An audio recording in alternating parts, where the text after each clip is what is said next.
2000 करोड़ के drugs case पर तोड़ी चुप्पी। 2 दशक बाद भारत लौटकर किया बड़ा खुलासा। नमस्कार, मैं हूं कृति मिश्रा और आप देख रहे हैं जनदर्पण न्यूज।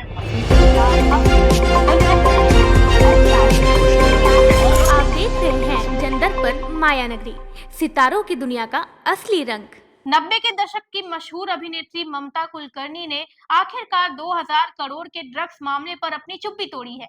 करीब 2 दशक से गुमनामी की जिंदगी जीने के बाद वो भारत वापस लौट आई हैं।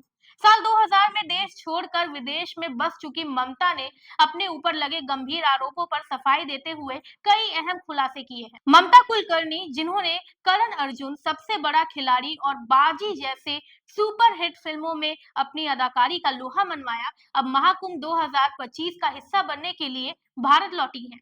उन्होंने हाल ही में एक इंटरव्यू में अपने ऊपर लगे ड्रग्स केस के आरोपों पर विस्तार से बात की। ड्रग्स केस का सच क्या है, क्या कहती है ममता कुलकर्णी, आइए जानते हैं। साल 2014 में ममता कुलकर्णी का नाम उनके कथित पति विक्की गोस्वामी के साथ 2000 करोड़ के ड्रग्स केस में जोड़ा गया था। इस केस ने बॉलीवुड और मीडिया में हड़कंप मचा दिया था। आरोप था कि ममता ने विक्की के ड्रग्स कारोबार में भागीदारी की थी। हालांकि हाल ही में CNN न्यूज 18 को दिए एक इंटरव्यू में उन्होंने इन सभी आरोपों को खारिज करते हुए कहा, मैं विक्की गोस्वामी को जानती थी, लेकिन वो मेरे पति नहीं थे। 2014 में जब पुलिस ने इस मामले में मुझे घसीटा तो मैं केनिया में विक्की से मिलने गई थी। हालांकि मुझे ये नहीं पता था कि वो वहां किससे मिल रहा था।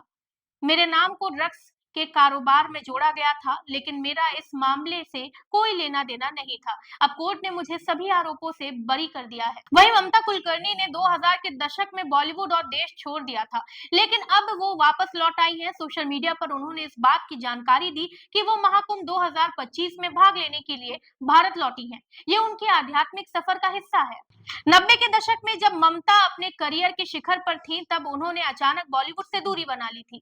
उनकी आखिरी फिल्म 2002 में आई थी। इसके बाद वो विदेश में एकांत जीवन जीने लगी थी। ममता ने कहा कि उन्होंने अपने जीवन को आध्यात्मिक दिशा में मोड़ लिया था और इसलिए फिल्मी दुनिया को अलविदा कहा। हमारे द्वारा दी गई इन्फॉर्मेशन आपको कैसी लगी, कमेंट करके जरूर बताएं और देखते